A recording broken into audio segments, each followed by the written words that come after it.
One coffee.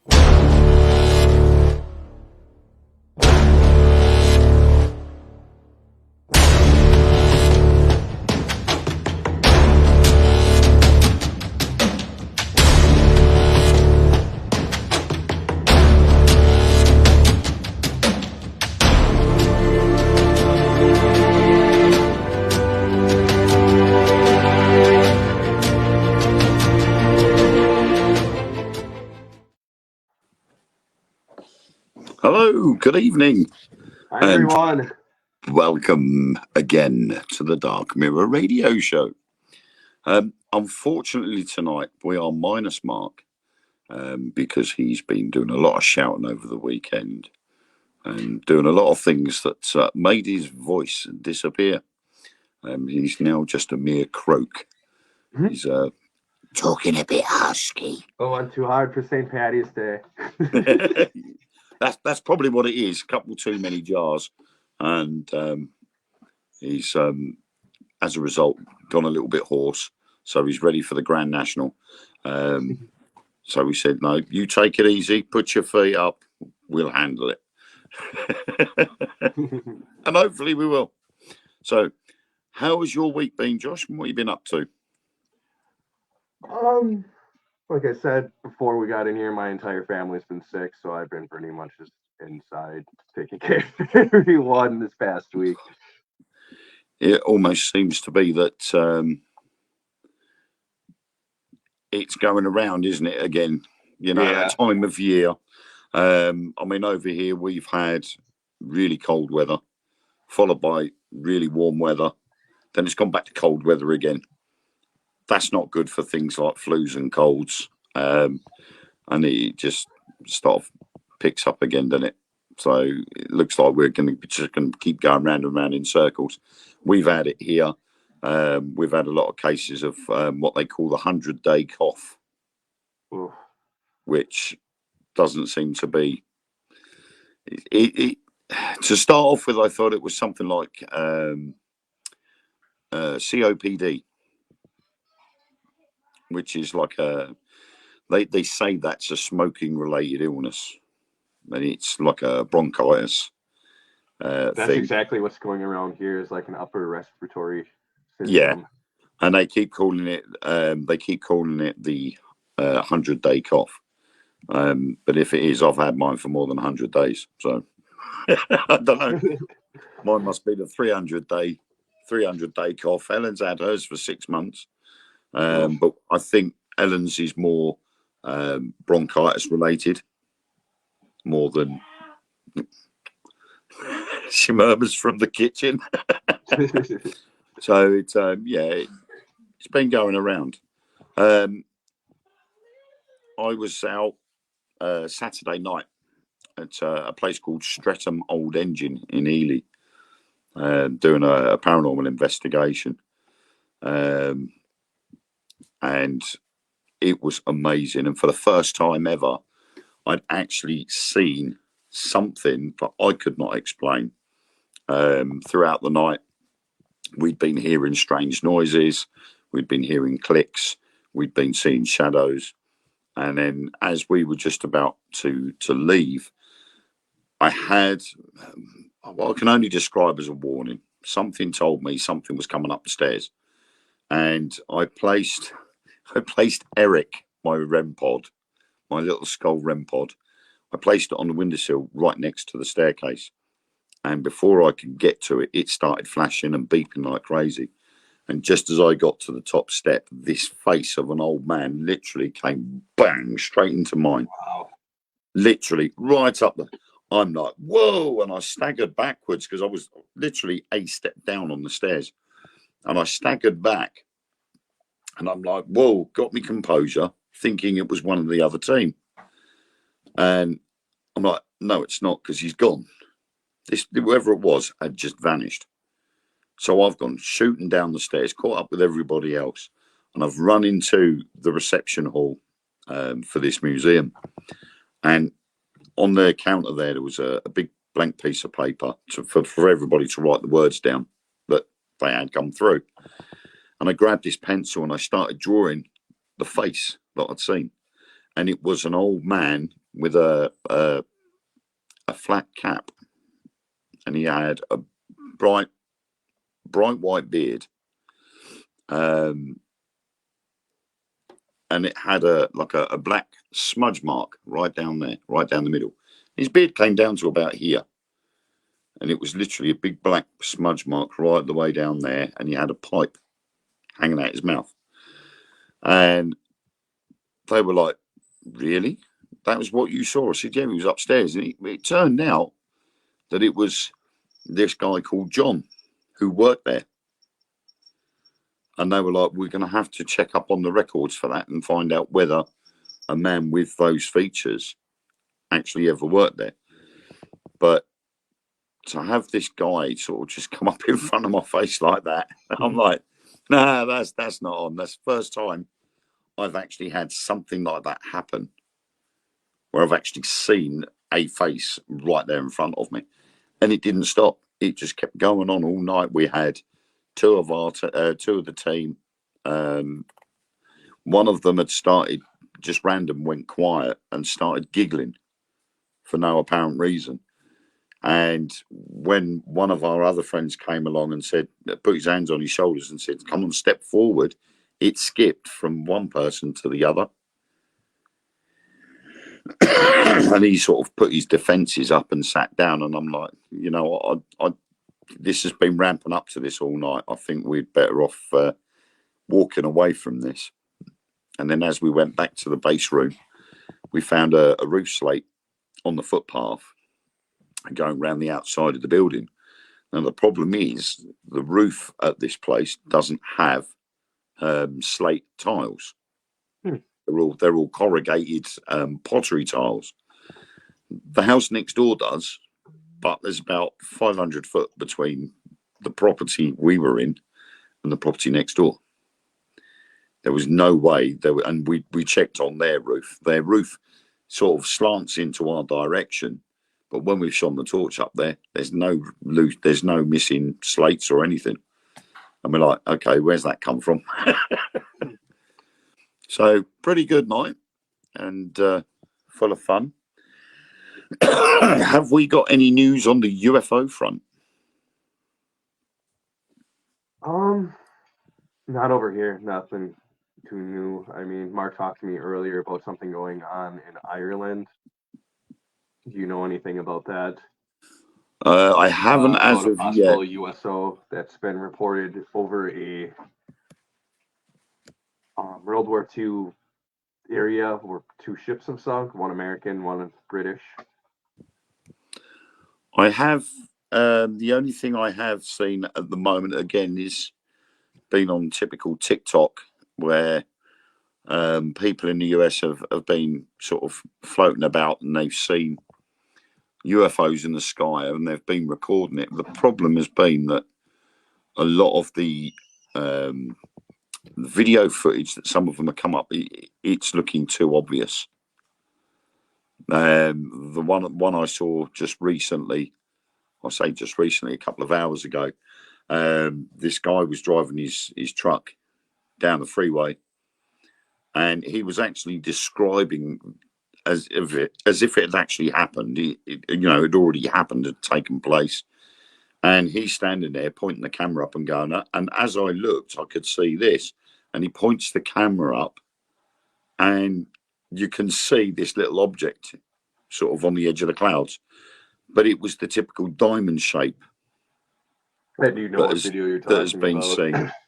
And I'm thinking, I'm not too sure about this. And then he moved the camera and you just see it sort of jump a little bit and then goes back.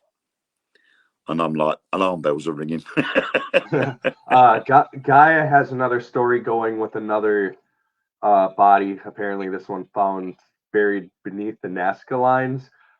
Rumor has it that, like last year you heard that there was a truck driver that went and drove and destroyed part of the Nazca lines. Well, apparently while they were looking into this, there was a body found, and who really knows with all that though. Yes, they dug up another mummy, hadn't they? Yeah. The problem is with that, I saw the footage of it, And to me, it looks. Do you remember?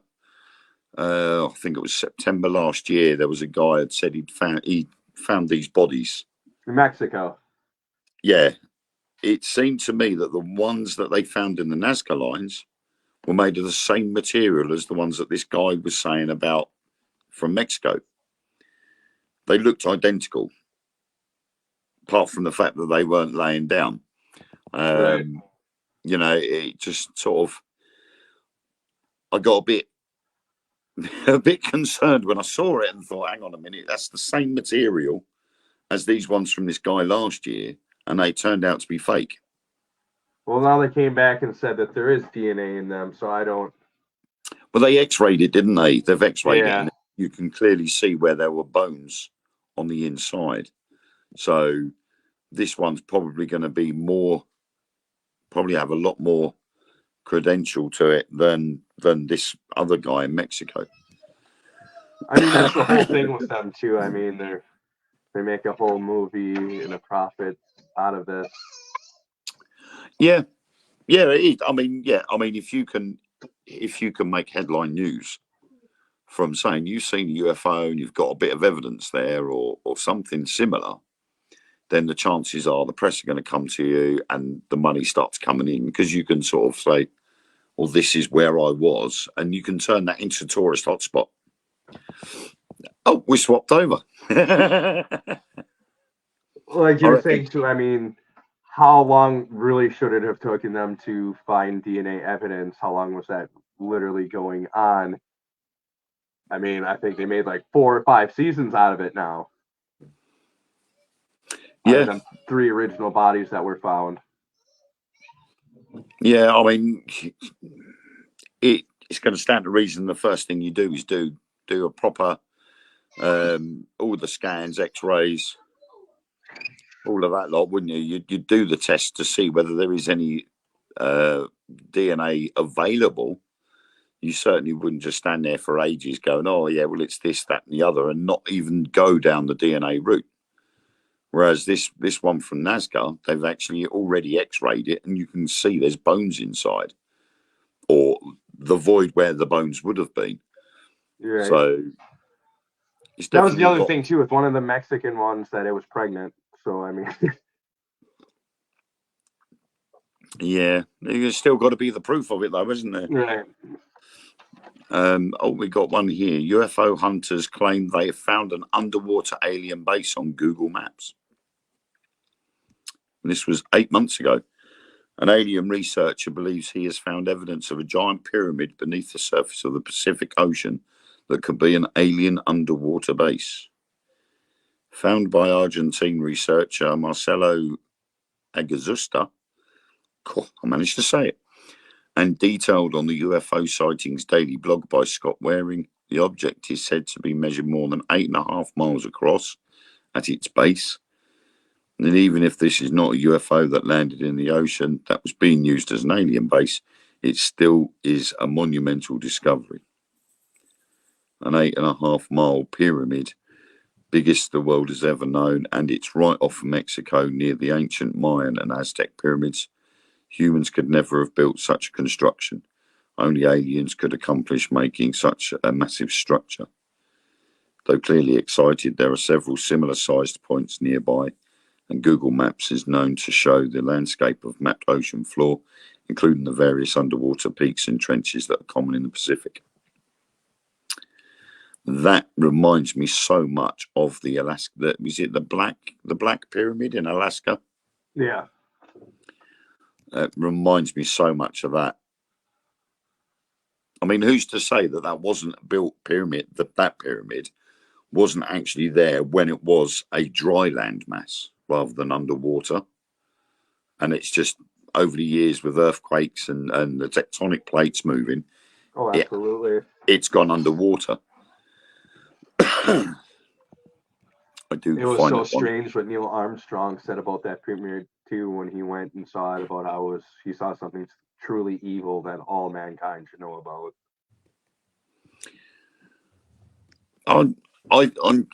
To be honest, I think, unfortunately, I think a lot of it is coming down to an age thing. with both Neil Armstrong and Buzz Aldrin.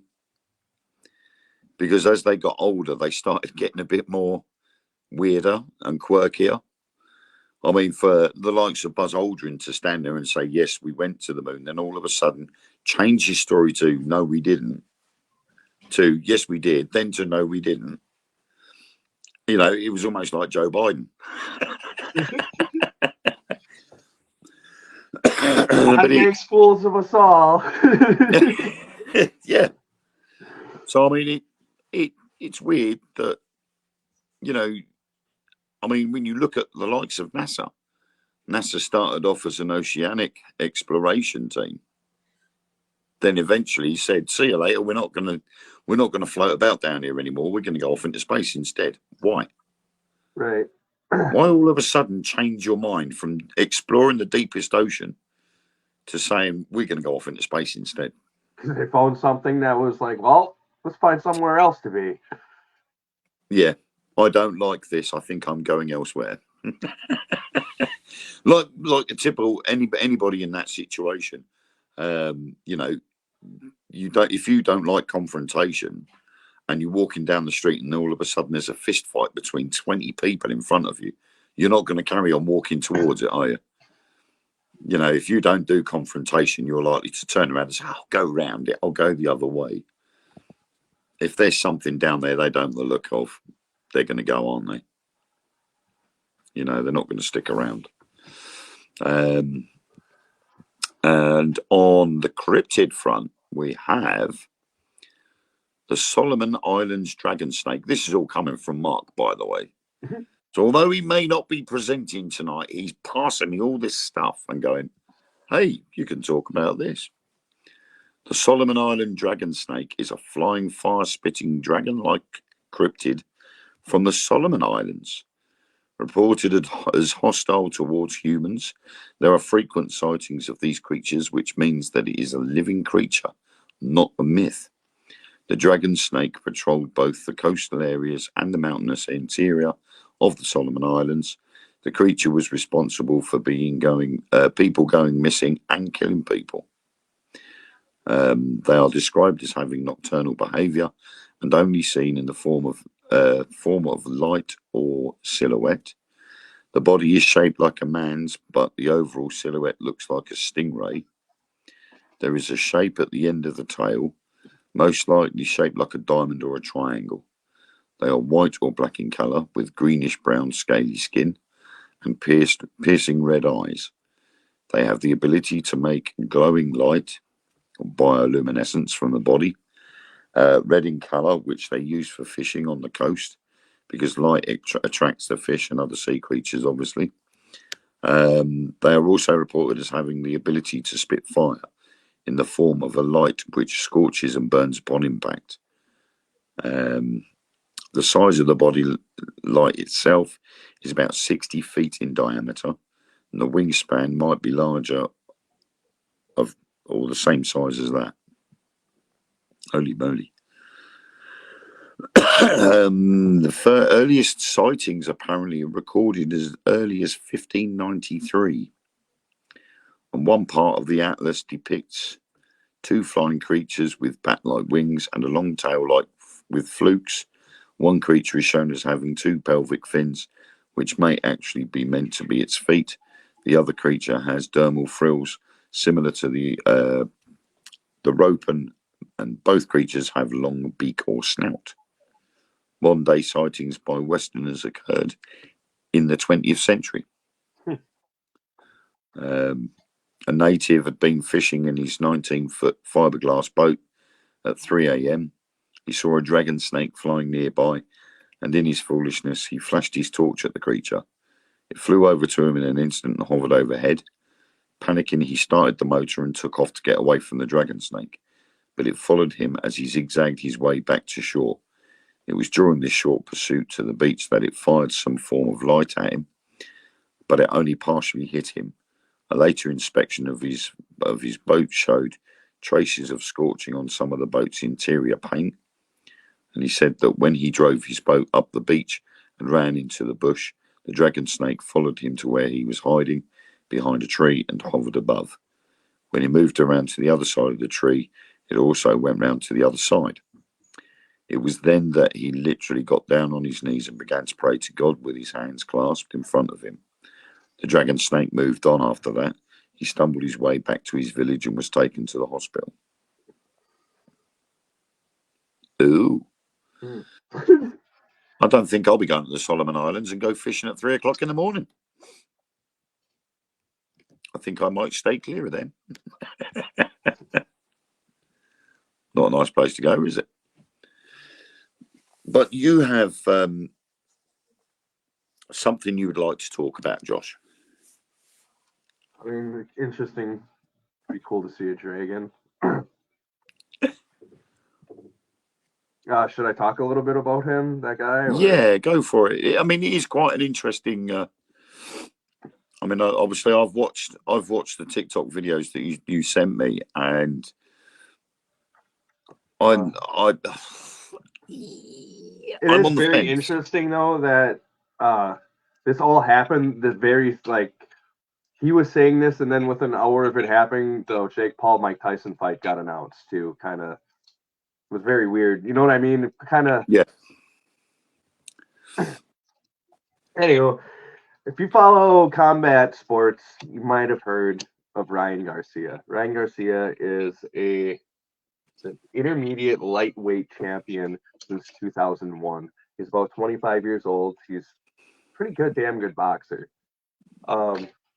Recently, he started making some wild claims. He said he was at Bohemian Grove, where he saw children tortured in front of him, where he was supposed to be abducted into the Illuminati, where he refused to join.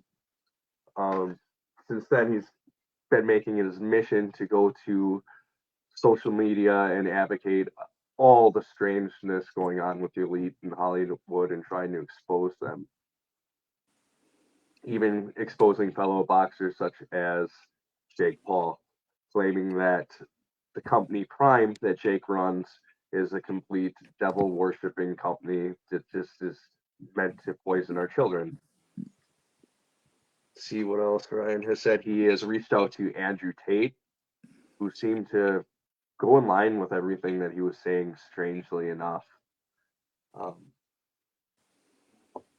He also says when he was touring Italy, or I guess it's not Italy, it's Rome, that he went to the Vatican. He was crowded by fans, which were priests or whatever they're called in the Vatican, let him go into some of the back rooms and showed him various relics, including the Ark of the Covenant, and as well as the Chronoverse, I believe it's called, the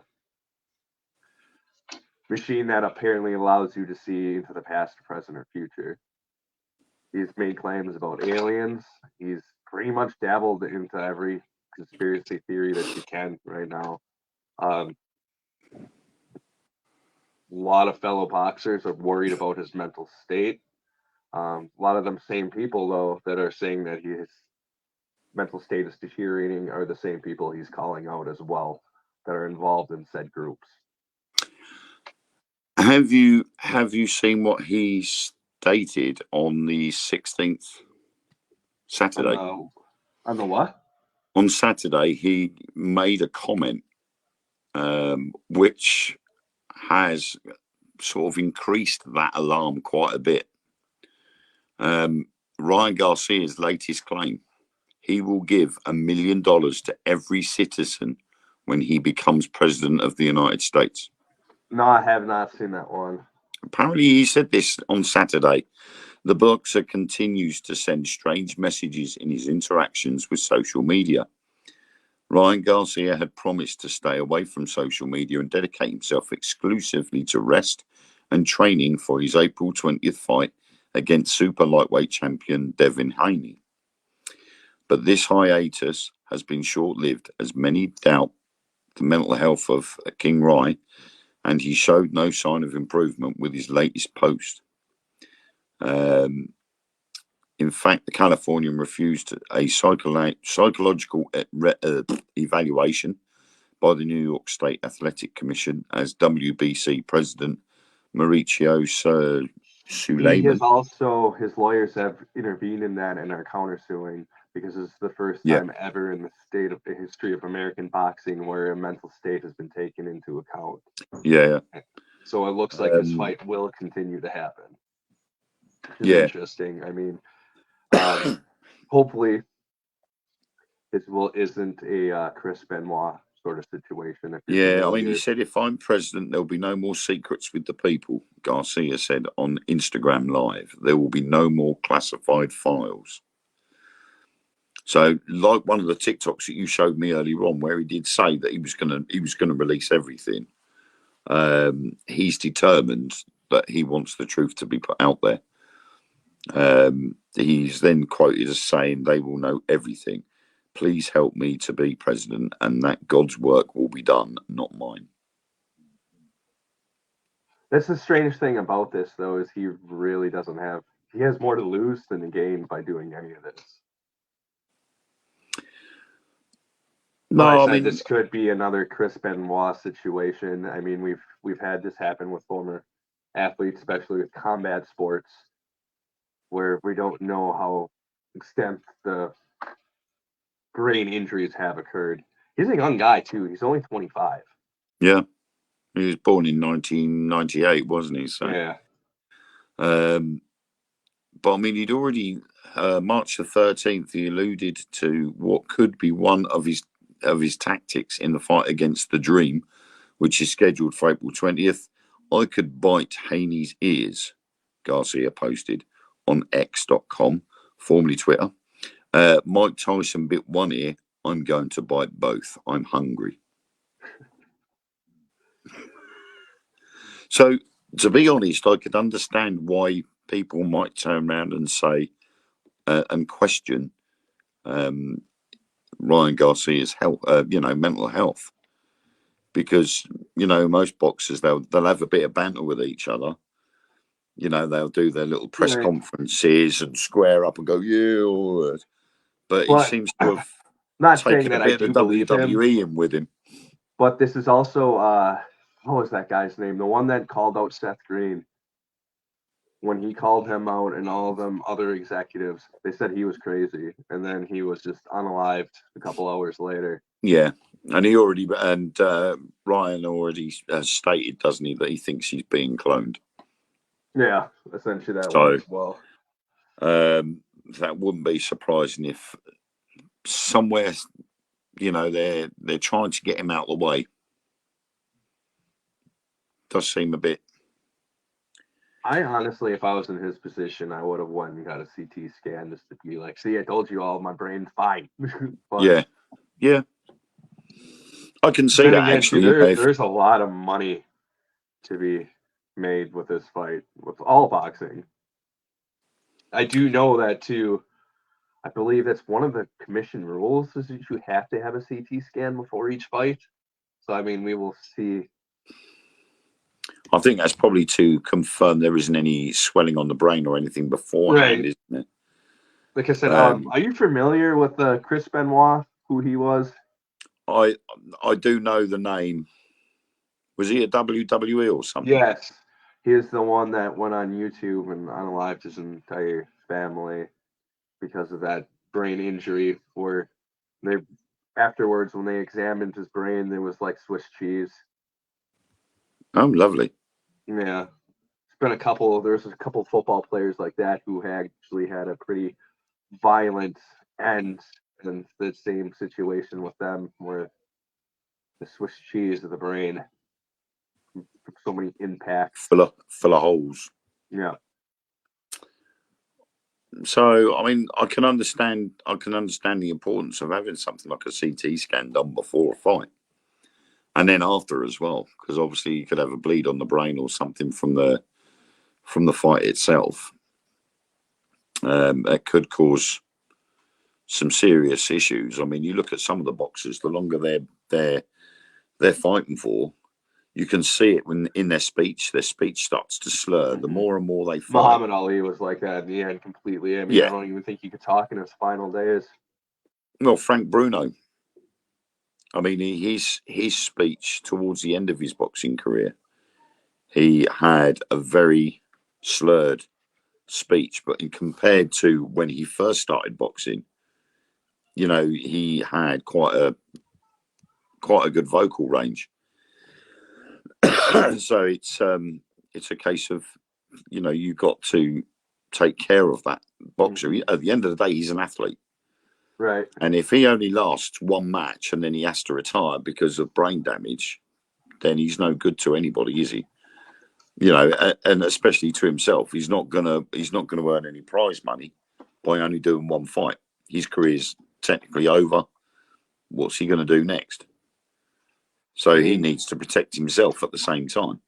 With UFC being semi newer and us bringing back bare knuckle boxing, I don't know if it's still how long it's been a thing in England, but we recently just brought it back to the US. I'm sure we'll see in the future how traumatic some of these brain injuries can be. Over here, I think bare knuckle boxing's sort of one of these black market, sort of undercover, sort of private. We literally have a arranged league now. Blimey. I know I have seen on TikTok some of these ones where they've, I can't remember what they call it now. Is it something beef? Street beef? Yeah. Yeah. And that is not it. I mean, this is a they completely just set up a makeshift match. boxing ring in the street or something. And they're standing there beating that's the just daylights it's out just of a each little other. underground thing that some people do. What I'm talking about is completely commissioned. It's a lot of retired UFC fighters are doing it, and yeah, it's bare knuckle boxing. You see, there's even a women's league now. Yeah, look at some of the videos. It's wild. They'll come out missing teeth and it's bloody and just the matches don't go long. I mean, a big part of it I know too is just in boxing, you wrap your hands because it just damages your hands as well. I mean, I used to do karate and kung fu, and I'm like, do you know what? I can't be doing this no more. Broke my nose too many times. I'm like, no, that's it. I've had enough. But yeah, I can't say I've ever did bare knuckle. No, I mean, obviously, over here we spend too much time sort of mollycoddling people, wrapping them up in cotton wool and bubble wrap, and saying, oh no, you can't do this, you can't do that. So everything was all involved. You had to have pads on your hands, feet, and just about everywhere else. And you know, yet again, too. I mean, I say I probably wouldn't do that, but if you gave me enough $1 million and I had it, like 3-4 minute rounds, all right. Yeah, I can get my teeth fixed. I'd quite happy take a hit for £1 million. I'll go down in the first round if you like. Right? Yeah, I know. I think I couldn't have the temper for it now. I know when I did a karate competition one year, I must have been about 12 or 13, and this lad punched me in the nose, and my nose just went, and we got to the side of the mats. They looked at it, they stopped the blood and everything else. They went, do you want to carry on? I said, well, is it bleeding? He went, no. I said, well, I want to carry on. And I wanted revenge. So I did. I went straight back on the mat. The bloke started the fight. I just walked up to the kid and went straight back. I got disqualified. He intentionally punched me in the nose, so I intentionally punched him in the nose, and I was the one that got disqualified. So I thought, oh well. But no, it is bizarre. But I just think this Ryan guy, when I saw the videos, I just thought to myself, I'm a bit, I don't know, some of it, I don't know why, but a lot of it reminded me of sort of this internet and social media preaching. Yeah, he lays the religion on pretty thick with all of this too. That's my thing with him. And that's, I mean, I'm not a religious person, but I'm not against anybody that does believe in God or any other religion. But when I see it that on social media or to your front door, you know, with Jehovah's Witnesses or anything like that, and they literally throwing it at you, then I have to sort of stand my ground and say, look, I'm sorry, but nah, you don't do that with me. And he sort of flags up that sort of feeling when he does some of his posts. For instance, Jake Paul's manager reached out to him on a personal level because, you know, the small boxing community is a small knit community, and he's like, look, man, you okay? Do you really need somebody to help you? He put out all of his personal information and was like, this guy is an FBI handler. So, I mean, he's doing tactics like that, Ryan. He's like, I saw Jake Paul's manager put out a video earlier today. He's like, yeah, I spent the last 48 hours telling people that I am not part of the Illuminati. I am not part of the CIA. I am just a boxing manager. Because Ryan Garcia decided to tell everybody that I am a handler. But I mean, didn't he also have, he's got a thing against Prime, hasn't he? Well, Jake Paul owns Prime. Yeah. That's the big thing, too. He's saying that Prime is outright to poison our children. I mean, South Park pretty much said exactly the same thing, too. I mean, I've tried it. I mean, it tastes like shit. I'm not going to lie. It tastes like sugar shit, buttery shit. I am not a fan. I mean, I've never tried it. My daughter has. My oldest daughter, Chloe, she's tried it and she loves it. I won't buy it.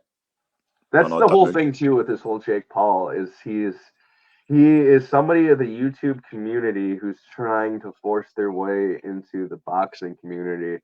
I honestly think this is how this fight with Mike Tyson has started. Was that Tyson got sick of him acting like he's king shit of the boxing world, and Tyson's like, oh, I know in their interview, their podcast together, Jake Paul was sitting next to Mike Tyson. He's like, I did this and this and this for the boxing community. And Tyson was like, no, it don't work that way, little boy.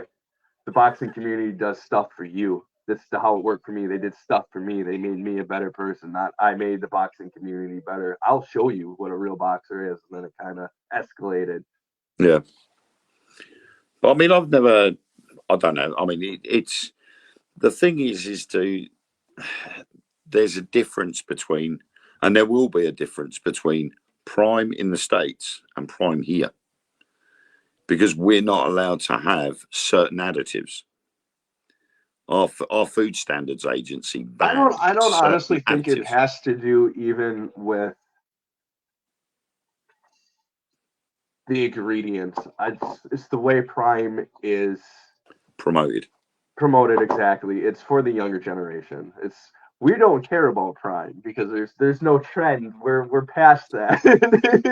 I mean, I thought Prime was originally brought out for the likes of athletes. I mean, over here we have something called Lucozade Sport, and that was designed for the likes of Olympic athletes, footballers, and the likes. There's two versions here in America. There's a Gatorade like type, and then there's the energy drink. And the energy drink is the popular one. There's all different types you could get. And I mean, we had normal Lucozade. Now, Lucozade over here, if you visited anybody in hospital at one point, there would be bottles of Lucozade everywhere. You go and visit your granny that's just had a hip replacement, and she'd be sitting there in the bed, and right next to her on the bedside would be a bunch of grapes and a bottle of Lucozade. And it was this bright orange stuff. And now over the years, they've come out with different flavors, and they've got Isotonic Sport now to, drinks to replace your electrolytes after you've been out doing a marathon and stuff like that. And originally, that's what I thought Prime was brought out for, was sort of like a competitor to that drink. Only it seems to be, no, it's not. It's because it's now targeting, it's always the kids that are buying it. The kids are fighting over it in the stores. And now the stores are like, oh, we can't get it. We can't get it. And then the price starts going up. Mm-hmm. And you're like, why? Just drink a glass of water. That's going to be better for you than that stuff. South Park actually has a episode out, I guess, mini movie completely making fun of Prime. If you, I don't know if you follow them at all, they're hilarious. I used to watch South Park quite a lot, but I got a bit fed up with it after a while. Same as The Simpsons, really. Yeah. I could only handle it for so long, and then that was it. I had to draw the line. So, yeah, I don't know, but I mean, I think with this Garcia, there's definitely something not right there. I don't know whether it's because what he's trying to do is sort of try and promote his name more, regardless of how he's doing it. He's getting his name out there a lot more than what he would have done if he just went out there and did Oh, boxing. honestly, that's this whole thing. I honestly think he's trying to get into the boxing league. He's been trying to get in the UFC constantly, and every Right. UFC fighter is like, "No, it doesn't work this way. It doesn't matter how many views you get. It doesn't matter how many people you say that you want us to fight you. You have to go and get a fighting license. You have to do your part. You have to Yeah. be an amateur first. You can't just be a champion. You have to do You just can't the just work, walk and that's in. honestly what I think this is. There's a lot of other people doing the same here in the States too. They Sounds like a want to good be idea, pro actually. fighters without pro training. Could have the Dark Mirror UFC. Go on in.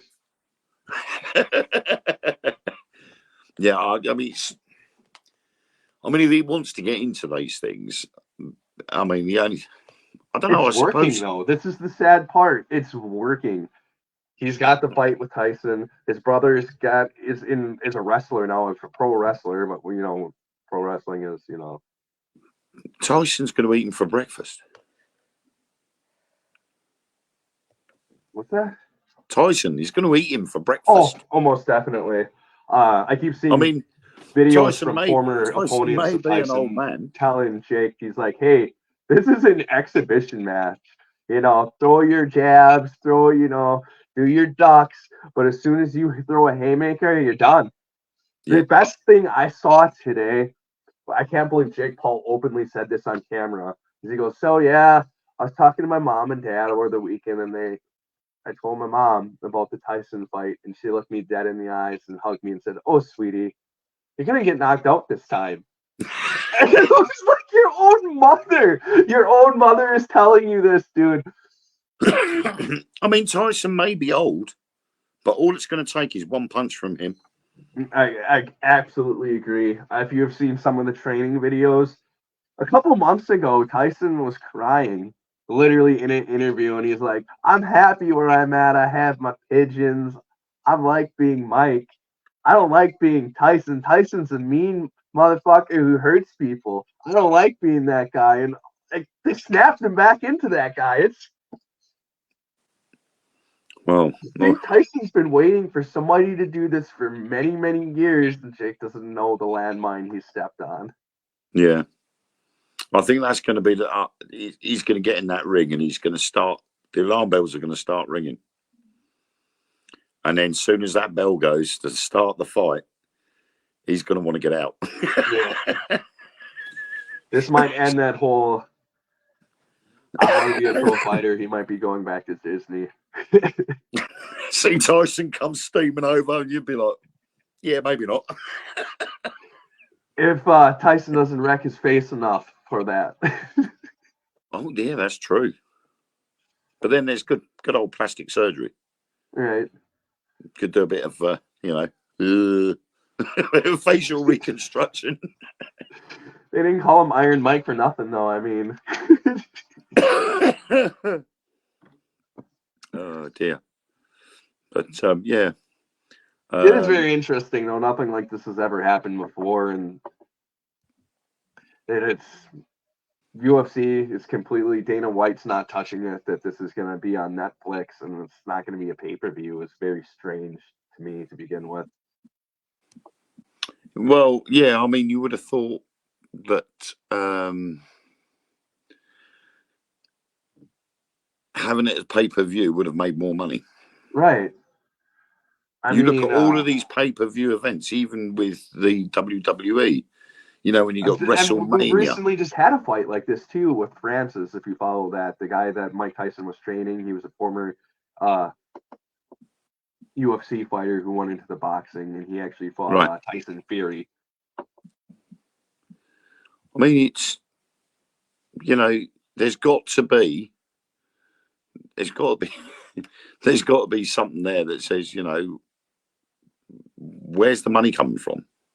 I mean, obviously you're going to have sponsors, but the pay-per-view event will have the sponsors, but it will be a pay-per-view event. So anybody around the world can watch it. They have to pay for it. And they get a cut of what they've made from those sales of the viewing. So they would have made more money from doing that. So it seems a bit, like you say, it's strange that they're not doing it that way. Another thing strange too is usually when Tyson has done these matches in the past, it's been a charitable match. I haven't heard anything about that yet. Right. Yes. It's a bit of a weird one, isn't it? It'll be interesting, and I'll just be interested to see what happens with Garcia. I think I might have to sort of keep an eye on his progress and see what happens. I hope this doesn't turn into a sad outcome, to be honest. I know his ex-wife has been begging for him to get help. His mother said this isn't even out of the ordinary for him. Then he's like, all these people are against me. Like, we'll see. I mean, kind of reminds me almost of the franticness of how Michael Jackson used to act when he would talk about weird shit like this. Yeah, I mean, and the thing is as well is that his mum and his ex-wife, if anybody's going to know him, they're the ones that are going to know him better than anybody else. You know, his own family and his ex-wife, they would know him sort of on a more personal level. You know, you'll get people that know him on a professional level, but the people that know him on a personal level will see the real him. The thing that bugged me the most, though, did you listen to the one with him talking to Andrew Tate? Mm-hmm. And Andrew's just like, shut up. Shut up. You're going to get us arrested. You're going to get my door kicked down. So, like, yeah. There's real reason why Andrew Tate's all like, well, you're kicking beehives. You need to stop. I've got some Call people somebody else to talk about this. They've already arrested me for this shit. On that interview, didn't you notice his speech was wrong? The way he was talking didn't sound like all the other videos that we watched. Did not sound it sounded like him, but the way his words were coming out, it sounded like he was either drunk or he'd been punched in the mouth a couple of times. He just didn't sound right. Right. Being a 25-year-old champion could have been the latter. Could have been 25-year-old, but he sounded like in that particular video, he sounded like a 75-year-old. He didn't sound right. And I also noticed another thing on some of the videos. He mentioned about a twitch. He has a tick where he does that. Or he does something with his nose and his eyes. He says, I do that regularly. I've done that as a child, and I always do that. That's a tick. But then when you look at a couple of the other videos, he doesn't do it at all. I've actually called him out about some of his tattoos on his lives, and he shut off my comments. That's what kind of got me into like, okay, dude, what's up? What's up? And then he made a video after I called him out about it, and he's like, it's because I like angels. It's why I have a eye on my wrist or on my hand with a snake going around it. I was like, what? What the does that have to do with it? Yeah, that's a bit odd. Yeah, I do think he has probably got some issues there that I think need to be addressed. And I think he is going to go down a very weird and strange, slippery path to oblivion if he's not careful. It'd be interesting to know if he wins his next fight. I mean,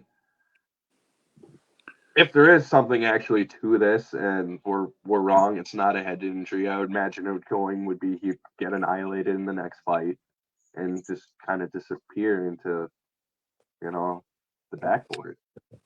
Well, it could be that, or he could do what some of these WWE wrestlers do. They disappear for a while, and then 2-3 years later, they pop back and go, "Hello, I'm back."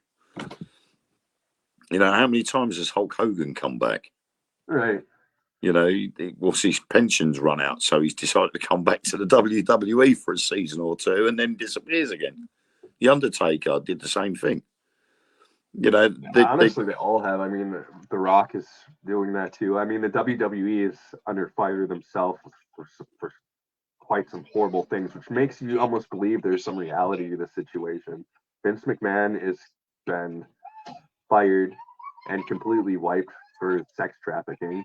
Brock Lesnar was involved. He has also been fired completely from UFC. I saw a thing about Brock Lesnar the other day with was it Rey Mysterio? I didn't hear anything about Rey Mysterio. I don't know how old it was. He had a dig at Rey Mysterio or something in the ring, and he'd done something to him, and Rey Mysterio's laying in the ring going, "Oh, I'm in agony, agony." I'm like, "Yeah, right, okay, whatever." All he did was spin you around in the air and let you drop onto the canvas. But then he goes after Rey Mysterio's son. And the commentators going, "Sit down, sit down, sit down." And the boy's like, eventually sits down. And then Brock Lesnar goes up to him, picks him up, pulls him over the barrier, puts him through the commentator's table, which very conveniently just collapsed, as it does. And then he did a backbreaker against one of the corner posts. That's what I mean. I mean, some of that is that just semantics, though. You know, with WWE. I used to What like. I'm talking about, I mean, is like there's cases you can look into it. Dana White is literally was like he's done. There's no more Brock Lesnar and UFC anymore. Right. And So he's got fights back to coming up, too. WWE instead.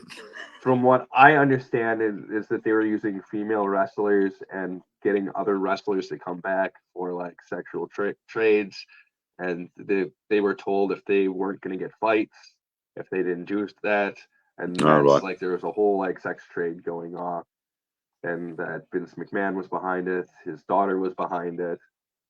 Brock Lesnar is one of the ones that was caught. Oh. With emails and on camera. Apparently, he had a urine collection, which police found. And oops. Yeah, it's that kind of sad too, because it's his daughter was starting to like gain fame, and she's like a high school senior, and and mum's gonna stick. No one's gonna sign you when your dad's that guy. No. Oh, you're Brock Lesnar's daughter, aren't you? Yeah, maybe not. Right. See ya. She looks just like him too, creepily. Oh God. Same build. So, are you gonna give me a job then? Oh.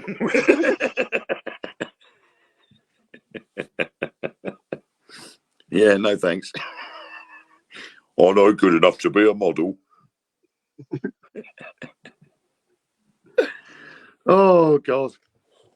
No, I used to enjoy watching.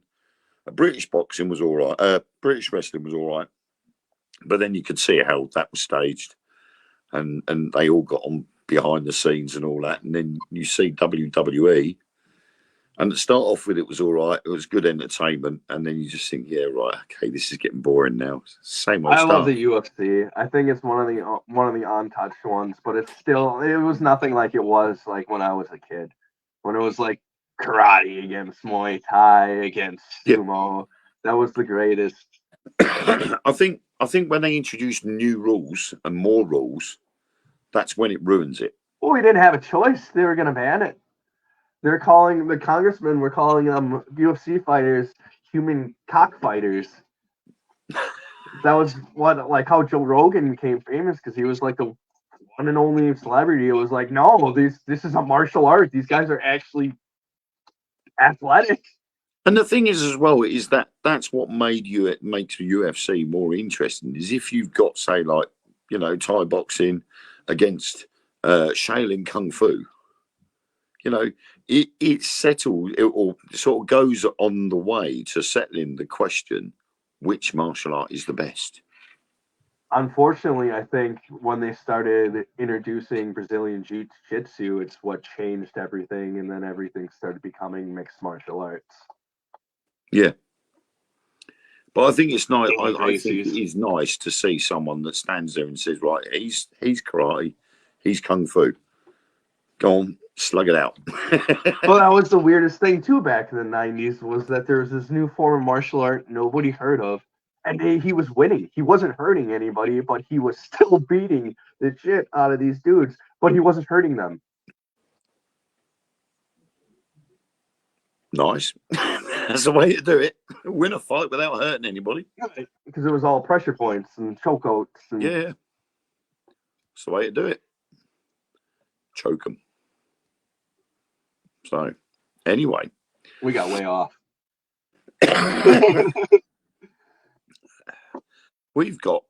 I've got an article that I dug out. It's quite interesting. 5 strange occurrences around the world. Ooh.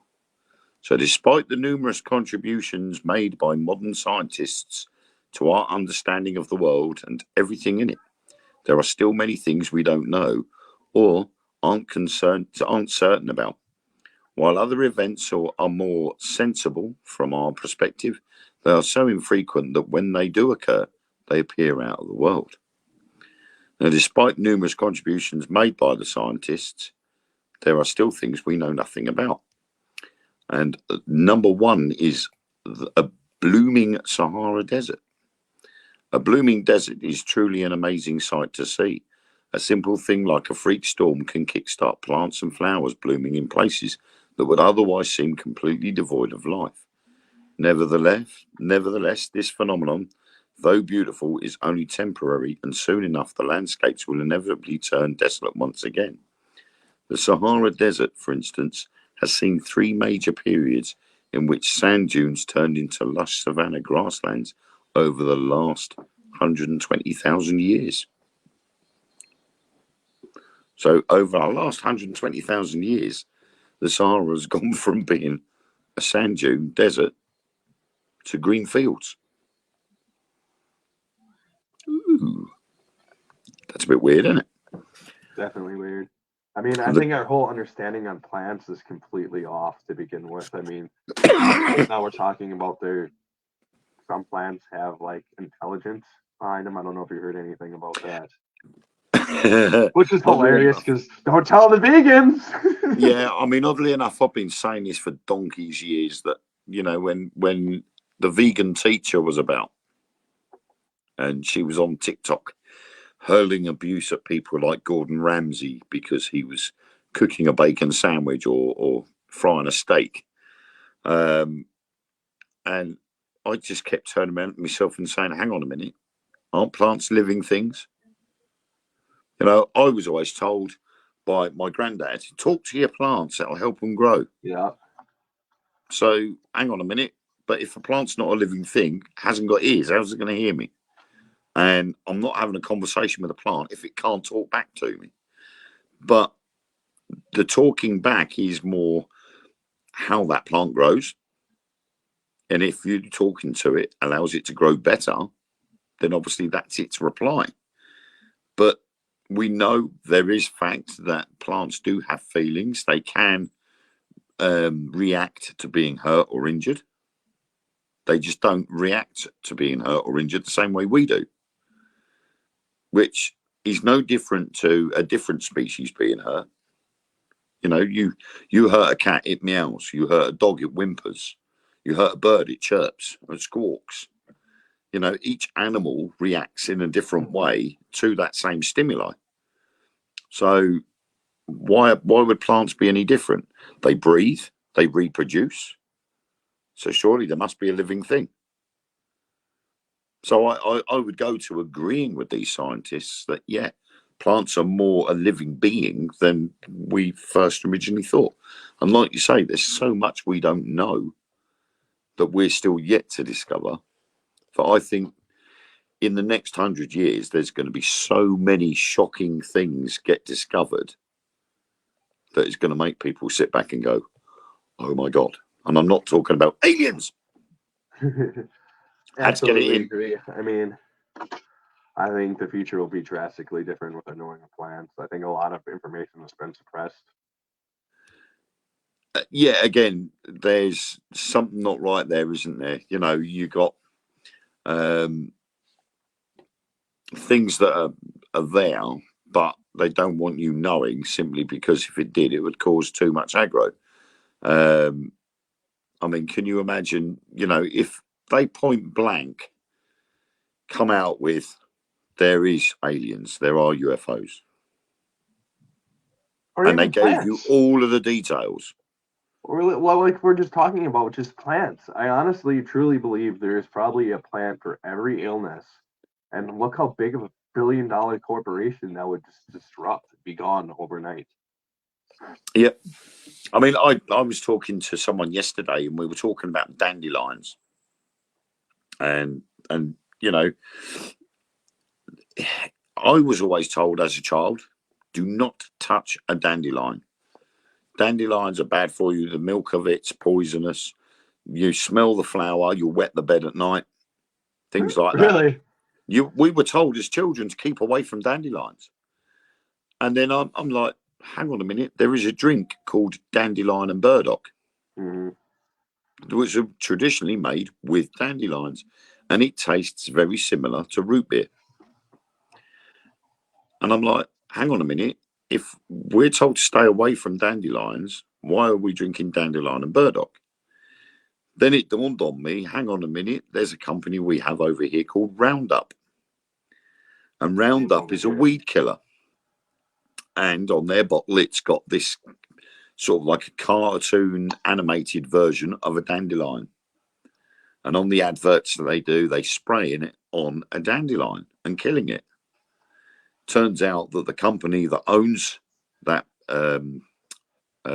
weed killer is one of the leading pharmaceutical companies that make heart medication. So they're deliberately sort of forcing you into buying the weed killer to kill the exact same thing that is good for your heart. So they make more money by you buying their medications. You know, you can cure a lot of heart illnesses with dandelions, and they don't want you to use them. And you can walk out into your back garden, pick up a dandelion and make a dandelion tea with it and help any ailments that you've got. And they don't want you doing it.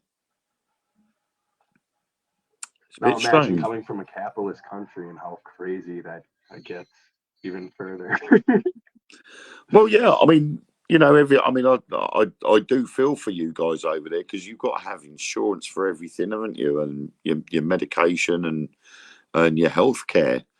And it's slowly starting to head this way because our NHS is going downhill.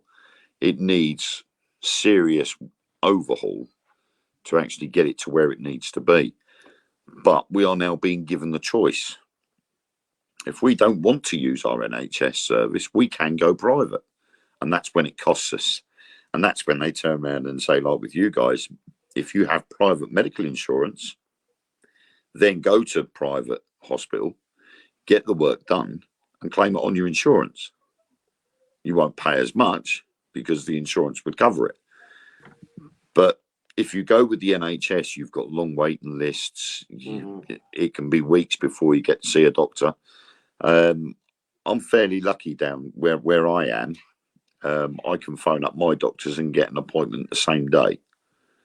But I know of a lot of people in a lot of places where they phone a doctor and they can't get an appointment for about 6 or 7 days or even longer.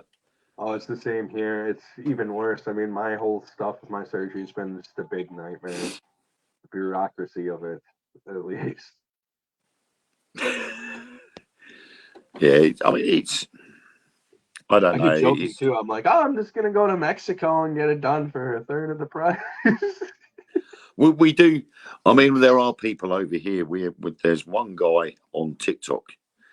He's called Bevo, and he had some issue with his teeth. And on TikTok, everybody was moaning about him because he would always do these little videos. Tonight, I'm going to be reviewing a chicken curry and rice.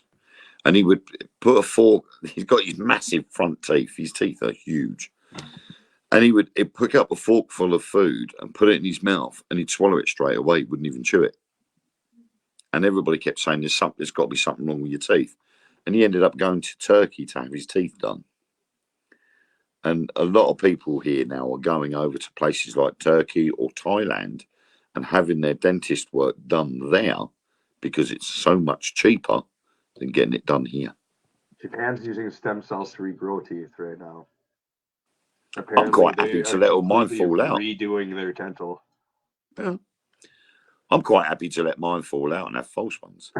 Honestly, the way they advertise it too is just come with your baby teeth. They add some stem cells and they regrow your teeth. It's less painful than getting bridges in, apparently. Yeah, which is a problem if you haven't got any baby teeth left. Right. I don't know if there's another alternative that they can use that's more expensive,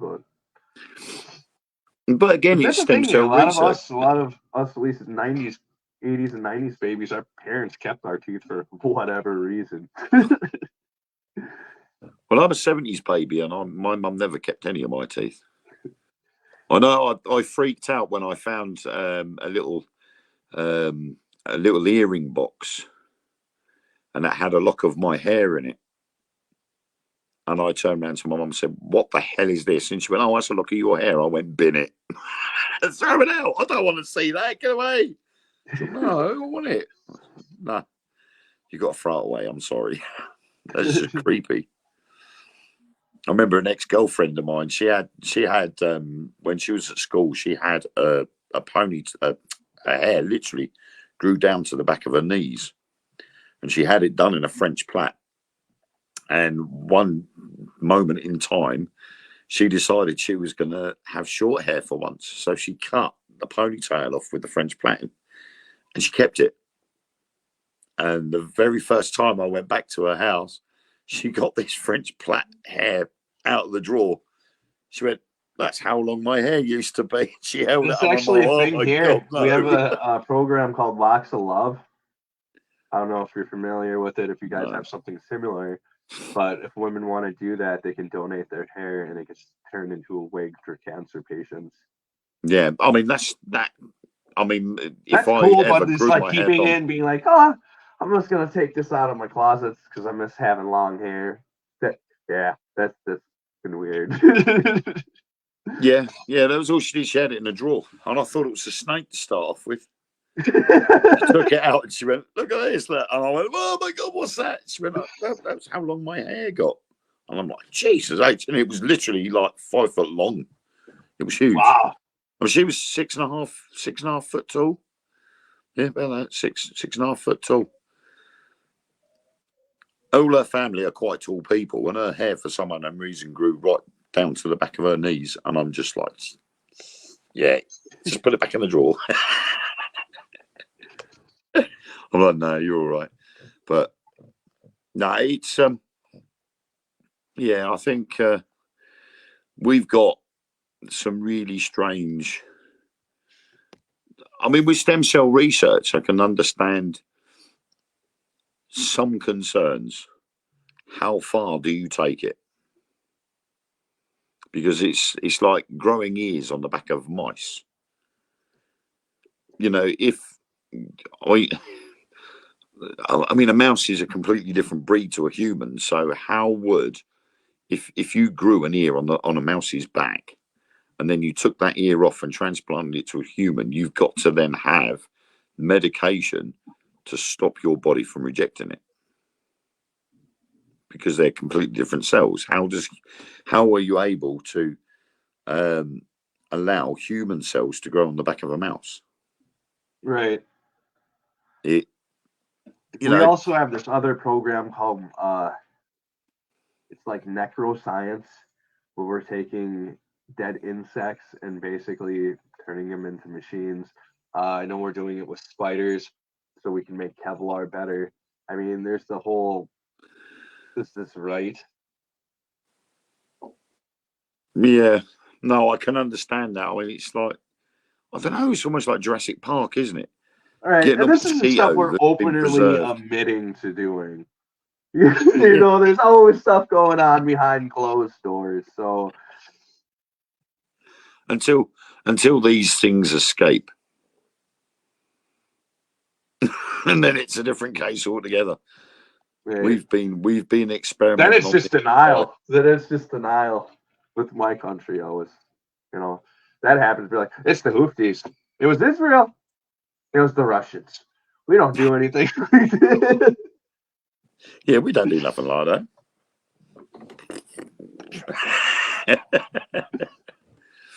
But yeah.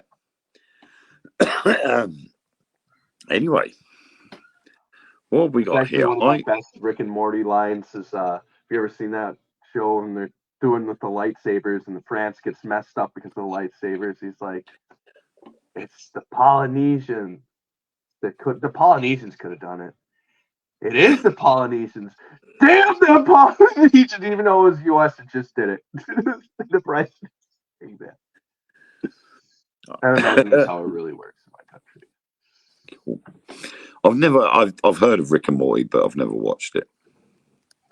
I'm a bit sad like that. I don't tend to watch hardly any normal TV anymore. I can't blame you.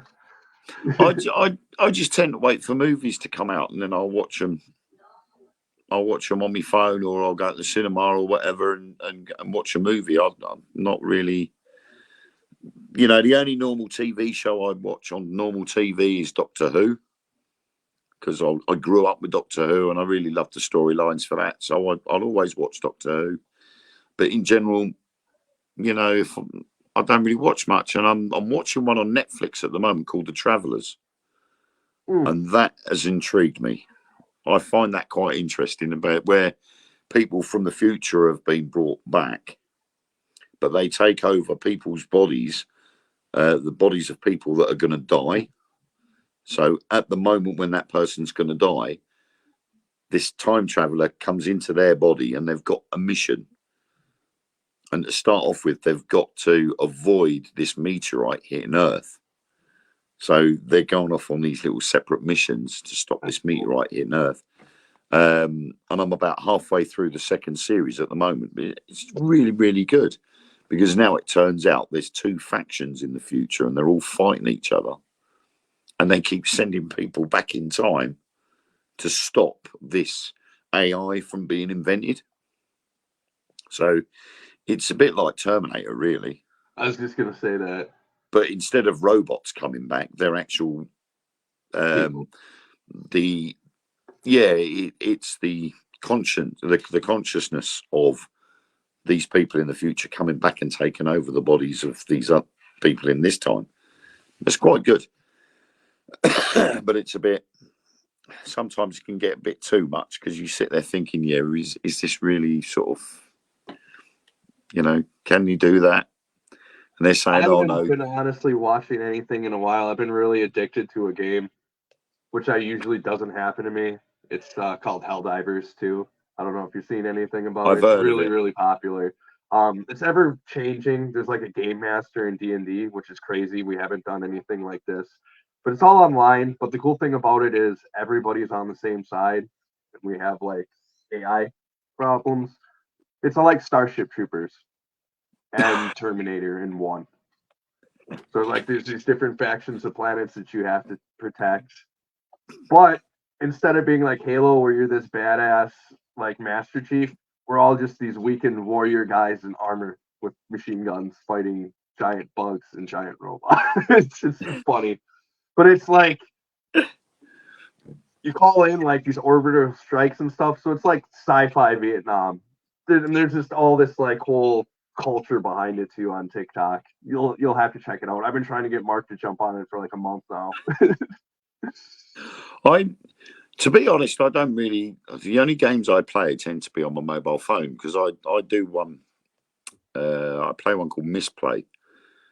And basically, you download the game on your phone and you play the game and you get paid for playing it. You get given a certain amount of, you say, for instance, you get to level 15, you get given 100 gems. But then when you've got so many gems, you trade it in for things like Amazon vouchers. That's cool. And so far, I think I'm about 1,000. I think I'm about 1,000 gems away from getting £100 voucher for Amazon. And we've brought all our kitchen equipment have come from playing this game. Wow! And you literally just go into the app, download certain games, because certain games will have boosts on them. So you can end up getting 5 times as many gems for each level that you complete. So every time you level up, you get so many gems. And they'll have this boost last for, say, 2 weeks. So for 2 weeks, you sit there playing it like crazy so you can build all this stuff up. And we've had things like our kettle, our toaster, our bread bin, coffee pots and sugar pots and things like that. A collection of knives. I've got all of them through playing this game. That's amazing. So I don't have to buy anything in my kitchen because I just play away. But I've got my PS5. I've had it over a year and I've played it once. Check out Helldivers. That was when I first for democracy. I first got the PS5 back in November 22. Yeah, and I have only played it once, and I had Gods of War, and I played it the once, and I haven't played it since. The one I want to play is the Hell Let Loose. And that's one of these online World War II games. I love World War II. I'm familiar.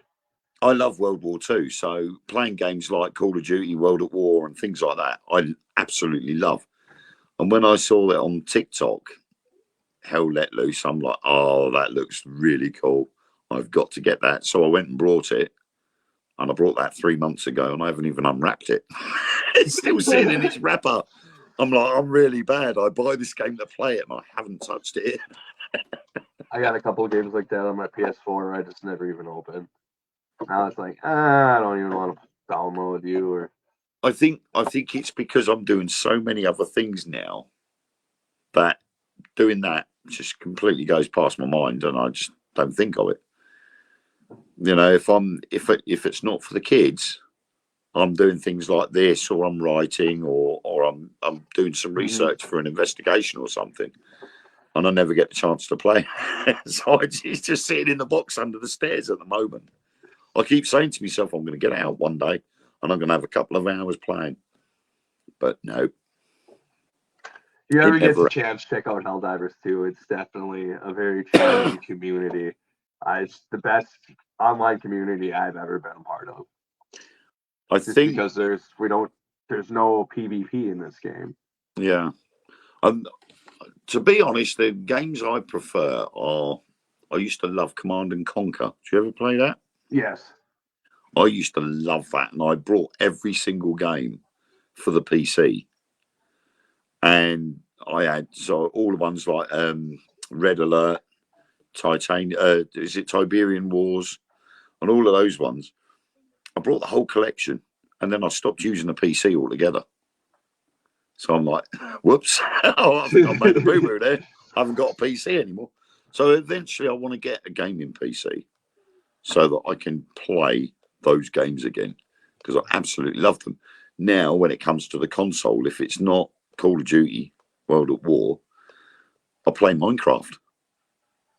And I just literally, I don't play any of the online worlds. I just build my own little world with no monsters or anything in it, and I just build stuff. I'm just happy sitting there for hours. I mean, like building a bloody great big castle with tunnels going from one mountain to another, and big swimming pools and stuff. I built a D-Day beach. So I literally had this beachfront, and I had all these German bunkers up on the hillside, tank traps. I built a submarine pen. It was all sorts. And my son's like, I like that, Dad. Can I build some stuff on there as well? So what does he do? Builds an airport. And he builds these hangars And I went, bearing in mind, this is a World War II world on Minecraft. He builds a Spitfire. Brilliant. We're going somewhere. Then he builds a Wellington bomber. Yep, brilliant. That's World War II. Then he goes and builds an SR-71. I'm like, Ethan, that was after World War II? And he's like, yeah, but you like SR-71s. I said, yeah, I may like them, but they're not World War II. I'll change it. I come back, it turns it into a UFO. I'm like, what have you done? He said, well, you said you didn't want the SR-71. It's not World War II. I said, neither's that UFO. Anyway, I'll just have it. It's like a 13-year-old giving me back chat about World War II and UFOs. What a little sod. Awesome. But there we have it. Okay. We're pretty much coming to the end now, I think. Yep. I have one more thing. I've got something here called People Share 30 Strange Events They Witnessed That Still Have No Explanation. And I think what I'm going to do is I'm going to bookmark it, because I think some of these are quite weird, but they're very short and sweet. So I thought I'll finish off with one of these strange occurrences.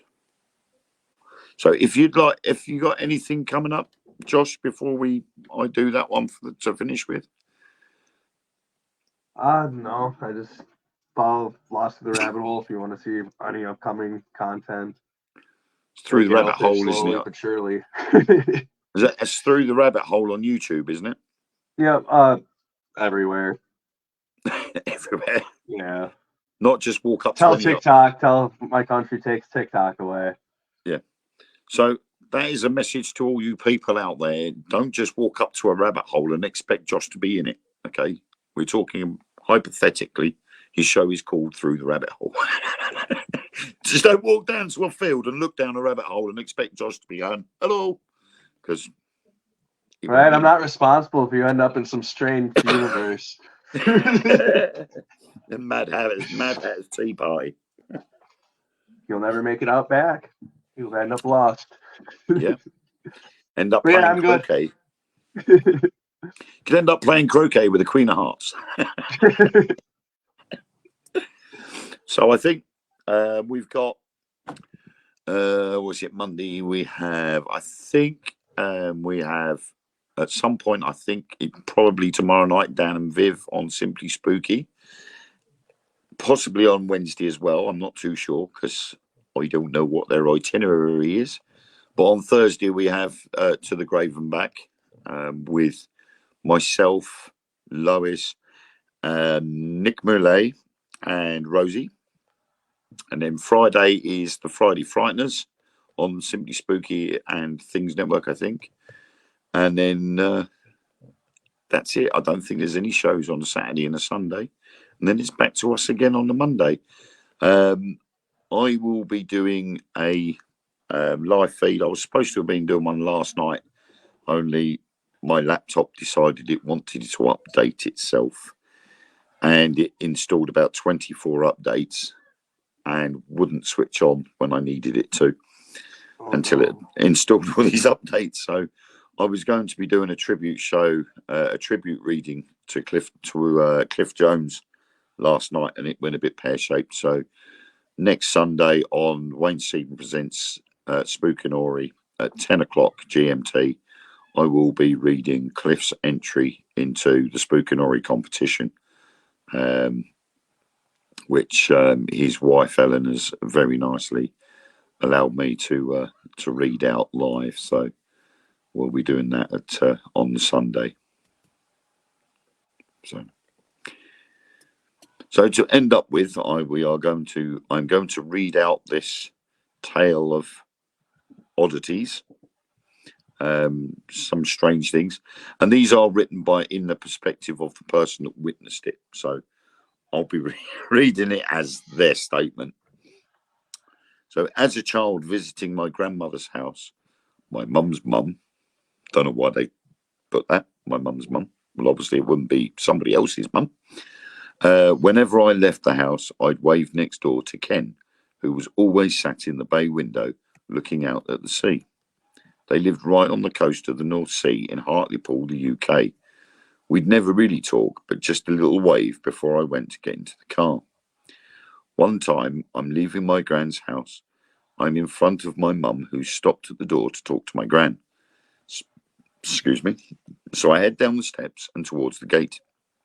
I turn back and see Ken in the window. Big smile as usual, waving at me. I gave him a wave back. He stands up, gives me the thumbs up, and wanders towards the back of the room. My mum comes walking down the steps and asks, "Who are you waving at?" I replied, "Ken." To this day, I can remember my mum's face. She just went white, but didn't say anything to me. It was only a few weeks later when she plucked up the courage to tell me that Ken had died a few days prior to our visit to my gran's. I don't believe in ghosts, but I know I saw him. I can still picture his striped grey sweater with light stripes across it, him waving and getting up out of his chair. There was no one else in that house. He lived all by himself. Ooh. There you go. So, I think I need to let Mark know.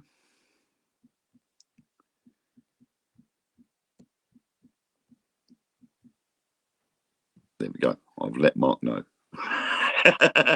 We got to talk now until he comes back, because he was active 18 minutes ago. So we hope Mark gets well soon and gets back to normal, because I hate hearing the sound of my own voice sometimes. Right. We might as well, while we're waiting for Mark, shall we have a Q&A? Anybody got any questions they want to ask us? I can't see any of the comments, so. Well, I've got a few comments in the chat. I mean, the last comment that came up, because we haven't got the ability to put them up on the screen, we had a Facebook user. They're growing new teeth in place with frequency now, and they're not entirely different. Cows have entire... Oh, there we go. Eric, when is Mark ever normal? No. None of us are normal. That's why we do what we do. It's better to be paranormal than normal. Right.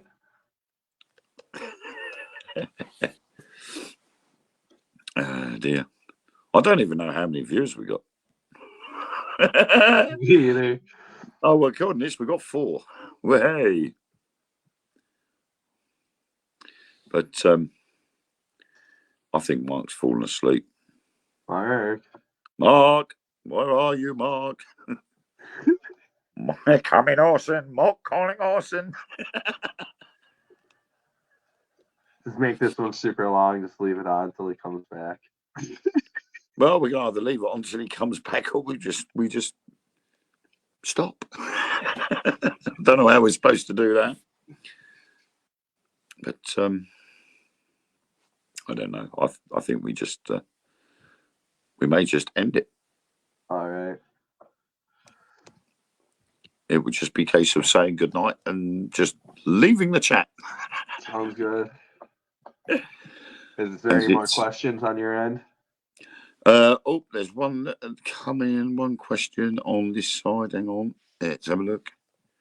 Oh. Favorite show?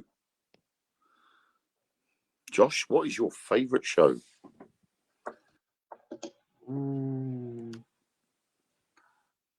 I'm honestly really ridiculous, and I love cartoons.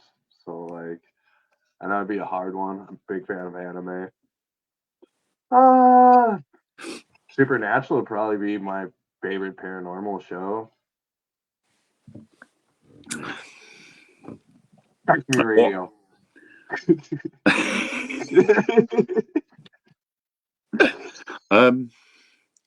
God, do you know what? It's difficult because, as I mentioned earlier on, I don't watch much TV. I tend to just watch movies, and then if I see, obviously, I'll spend a bit of time on TikTok, and TikTok is a wonderful place to look for TV shows and movies that are Yeah. either out now or coming out. And the one with I mentioned earlier, The Travelers. I saw a little clip of that on TikTok, and I thought, oh, I like the look at that. I'll see where I can find it. So I then go into the comments, and I look through the comments to see where, people say, oh, what's the name of the series? Where can I watch it?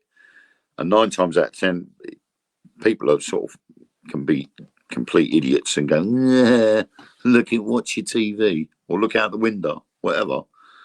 But there will be people come out with the honest answers, and that's how you can watch it on Netflix. So I go straight over to Netflix. Right, Travelers, there it is. Right, I'll start watching it. And I've been binge watching it. I'm halfway through the second series, and I've only been watching it 2 days. So I've watched a season and a half of Travelers. And that's how I watch my TV. I can't be bothered with the mainstream telly. It's nothing worth putting. It's nothing worth watching. I haven't watched mainstream TV in years. I mean, I've had pretty much every app imaginable. I used to torrent a lot. I guess maybe I shouldn't even say that live, but that was like years ago. Well, I got a couple of letters from Disney, and I was like, oh.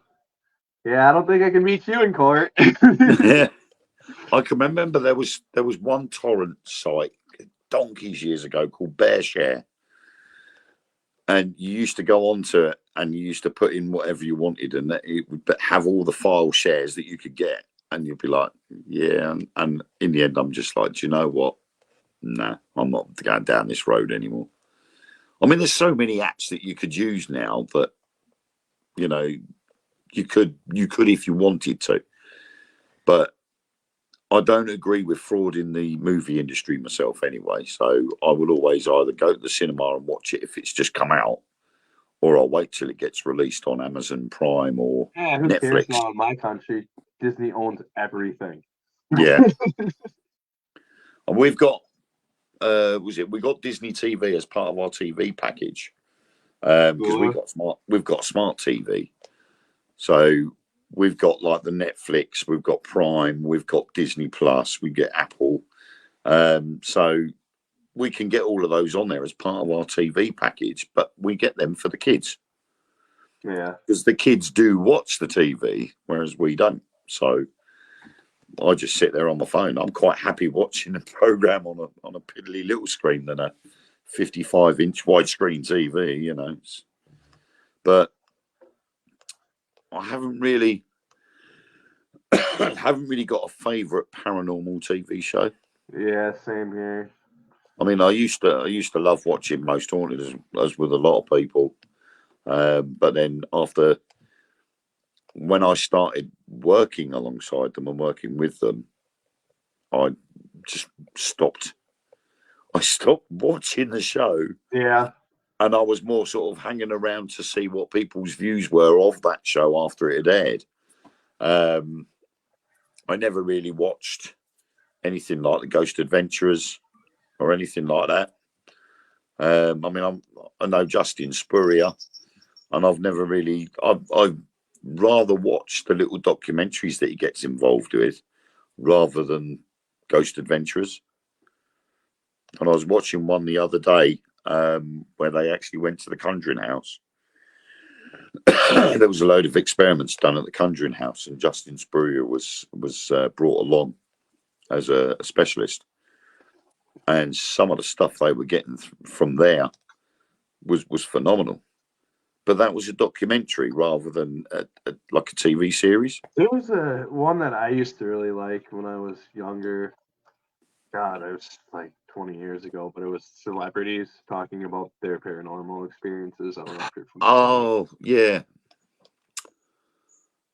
Oh, crumbs, we had something similar over here as well. Celebrity something.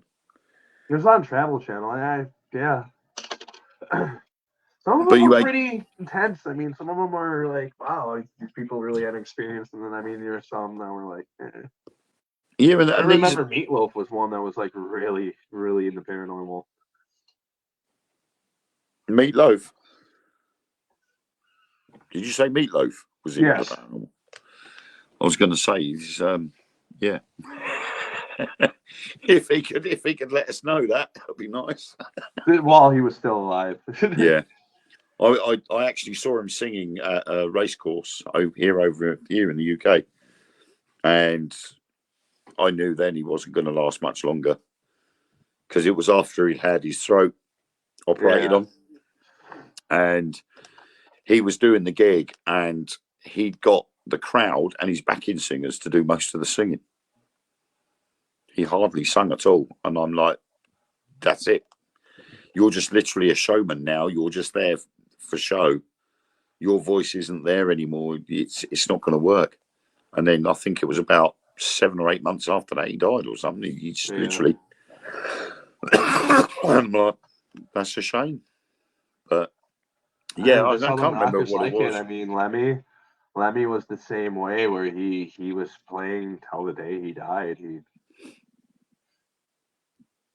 I guess, in their mindset to go out rocking.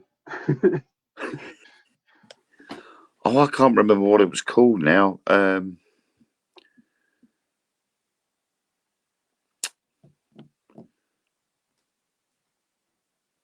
sure there's Celebrity Ghost Hunt. Yeah. I honestly thought it was Celebrity Ghost Stories. Yeah, but that's what I was thinking. Celebrity Ghost Stories. It's on Disney Plus. Oh, I'll have to see. I haven't seen it in years. Yeah, it says on here, watch Celebrity Ghost Stories Classics full episodes on Disney Plus. And you can see season 1 on YouTube. The Missing 411 would be another awesome documentary. I'd have to say I enjoyed all of them. But yeah, I sort of I struggle because I like all sorts of films. I love my World War II films, and you know, if big in the war films. If I mean, I've been watching Masters of the Air. That's the one I have been watching without fail religiously, because the started off with Band of Brothers. Absolutely love that series. That's you ever probably watched the Pacific? Yeah, I watched the Pacific. I like the Pacific, but it's the Marine take. That's really what it is. It's Band of Brothers for Marines. I know the history of the battle in the Pacific, but for me, that one wasn't as interesting. It didn't grip me as much as the other one. I don't think it had nearly as the budget as Band of Brothers did. Yeah, either. I think with Band of Brothers, it was probably because they had actually got the surviving members of Easy Company actually on the screen at the beginning describing something that happened during that particular moment of the war, and then they'd come back at the end. Whereas with the Pacific and Masters of the Air, they didn't do that. You didn't have the surviving members do a bit of narration at the beginning, and then it slowly feed into the actual episode itself. And I think that's what made the difference between Band of Brothers and the other two. But Masters of the Air is the third series, and that's based on the American Air Force based over here and doing the bombing runs over Germany and France and that. And that's, again, it's a good series. Definitely not my favourite, but it's definitely every time an episode's available, I'm straight on it. And I get annoyed because it says next episode is available on the 14th. So you wake up in the morning, you go, oh, it's the 14th. The episode will be ready. And then when you go on there, it's like, episode's not ready yet. And you're like, how long have I got to wait? Speaking of movies, I tried to get into Dune remakes. Yes. Last night, and I don't know, it wasn't happening. It's difficult. I prefer the original. Right. I like that when they're fighting and they have the shields go up in the original. Yeah. The original was Sting. Sting as one of the Harkonnen. The original film I thought was absolutely ace. And the problem is, I think when they remake films, they like to sort of put them in the way they would have been imagined originally, but then they make them too long. And I just prefer the short and sweet version. But they've said now that they want to do the other ones because he wrote more than just the one story. You've got Children of Dune to go as well, and there's another one coming out after this one. But he said he's only the director of these two films said he's only going to make the one more, and if there is going to be the fourth one come out, then it will be a different director.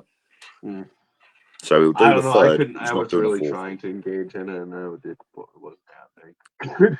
I don't think it succeeded as well as the original, personally. But if you've read the books, I think it's Dune Messiah and Children of Dune. So if you've read the books, then the films make sense.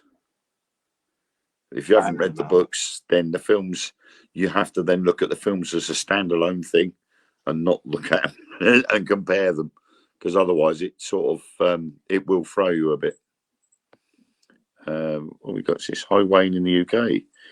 You have a gentleman called Tony Ferguson, Ghost Whisperer over here in the States. We love him. Have you had a chance to investigate with him? I do know of Tony Ferguson. I am friends with him on Facebook, actually. The name does sound very familiar. It's quite possible that at some point I may have investigated with him, not realising who he is. I've done that quite a few times. I've been out and investigated with people and not realised who they are until the end of the night. And I've gone, oh my God, I've just realised who you are. But yeah. But yeah, I mean, if you read the books, I mean, I love reading. And I've always found that if you've got the imagination, who needs movies? And I do it with Stephen King books. I love Stephen King books, and I've got 3 shelves full of Stephen King books. And Stephen King's It has always been a favourite. The first film I liked, but I knew because I've read the book that it should have been a lot longer. And then they reimagined it the way Stephen King wanted. I feel like they destroyed the Dark Tower series. I read them books and I absolutely loved Roland and just the concept, and then I was just like, I can't get in that film. What is this? Yeah, I couldn't get into. I'm not. Stephen King was he even on the set? Was he even in the state? I was sitting there watching it, and I'm thinking to myself, "Hang on a minute, that ain't right. That's a bit weird." And that film, although if I was to push it to one side and not associate it with Stephen King, then it wouldn't be so bad. I mean, it took me years to figure out that Arnold Schwarzenegger's Running Man was written by Stephen King. I never realised. And I'm sitting there going, hey, is it? And then when I looked into it, I discovered, yes, Stephen King wrote it, but he wrote it under Richard Bachman. Well, he used to do that all the time. Yeah. Because there was because it was a completely different genre. In the US, you could only put out so many books at a time, so he just had like 15, 20 different author names that he put out. Yeah. And he was so stuffed a lot of the times, too, when he was writing. Like, to this day, he's like, I don't know what Cujo's about. I have no recollection of writing that book. I mean, they come out as Richard Bachman, didn't it? The Bachman books. And Running Man was one of the books in there.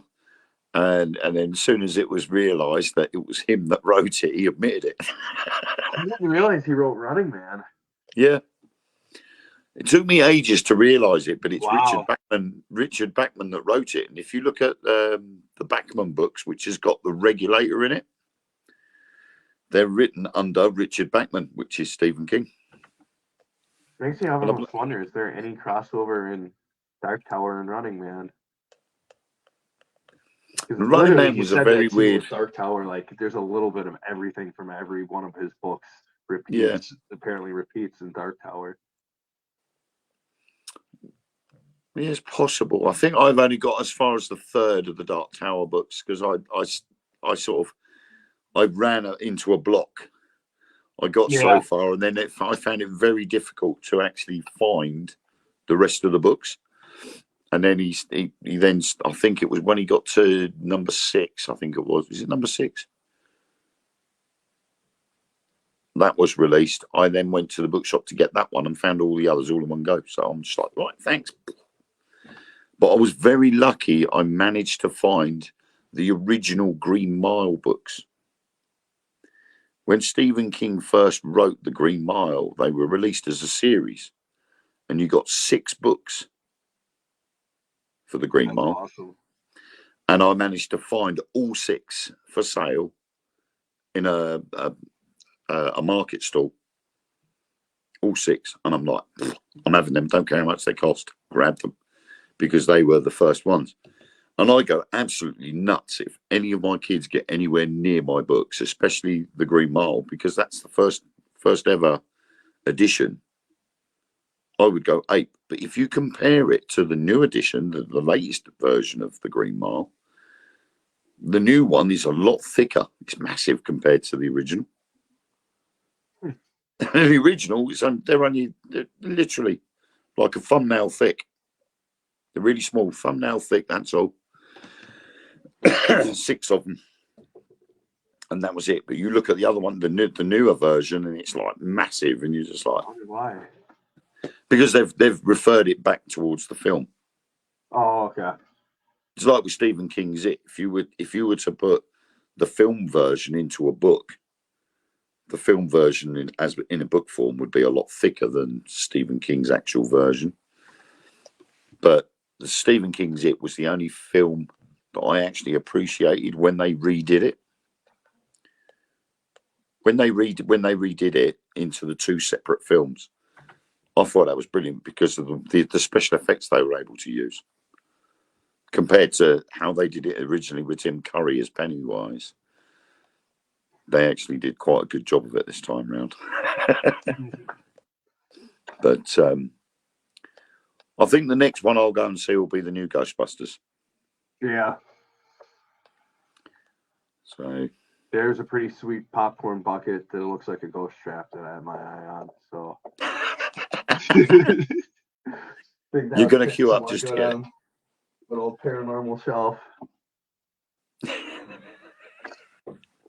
Was that? Did that your little studio? Did that take you really long time to get set up? No, it's just all random shit I've just kind of had over the years. Oh dear. I'm actually doing a collection. I've got Gizmo from the Gremlins, and I've got William the little worm from the film Labyrinth. And I took it to we have oh God. We have a Comic-Con in Colchester, and last year was the second year I'd done it, and I thought, do you know what? They've asked me to take all my paranormal gear up there, so I've taken my stuff up there. I've taken me books, and we've been promoting all the shows that I do and everything else. And I had this sitting there on the table, and everybody was going, "Oh my God, I remember you!" Now, do you remember the film Labyrinth? Yes. Do you remember this cute little guy? Yes. I don't That's remember William. His name, but yeah. That's William. Come on in and have a cup of tea. Come on and meet the missus. And then Gizmo, of course. Mugwell. I'll take him up there with me, and that's quite a crowd There puller. apparently is a new Gremlins movie coming out this year. I hope so. Long time coming, if it is. There's a children's special too, a little cartoon that my son was watching, and I was like, "Yeah, you know what Gremlins is." I've yet to introduce my kids to the Gremlins movies. It's a good one. Nightmares. My wife doesn't appreciate Jim Henson as much as me, so I don't get to show him much of his. I tried showing them the Muppets, and she's like, "Why are you showing them that?" Oh, there's nothing wrong with the Muppets. I used to love the Muppets. Me too. The 2 old blokes up on the in that little balcony thing on the Muppet Show. Oh, yeah. Their names now. Oh God, is this a Google moment? Is it? Yeah. Let's have a look. Hang on. It's supposed to be like Ebert and whatever his face was. They're making fun of. Two old guys in the Muppets. Statler and Waldorf are a pair of Muppet characters from the sketch comedy television series The Muppet Show. Best known for their cantankerous opinions and shared penchant for heckling. Animal's still the first. Chef. I like Chef. Yeah, I like Chef too. And Stick a William in the pot.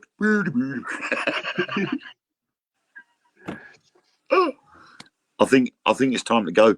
Yeah. What's my nickname? Oh yeah, you're Miss Piggy. She does a good impression of Miss Piggy. She goes, yeah. Anyway.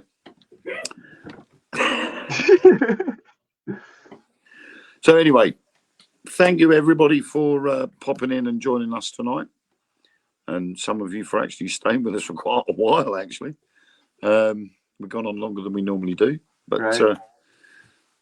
I think it's been a nice little chat, and hopefully Mark will be back with us next week, and we will see you all soon. Keep your eyes on the skies, everybody. That's what Mark would say.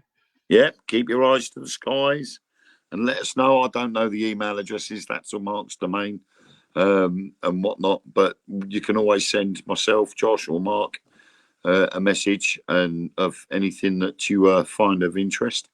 Let us know and we'll bring it up next week's show. So we will see you all soon. And obviously, if we leave now, Josh, that's it. So I'll have to say goodbye to you now. All right. Nice talking to you. Yep. And I'll see you next week, Josh. Everybody have a great rest of your week. Catch you all later. Bye Bye. all.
see you all next week.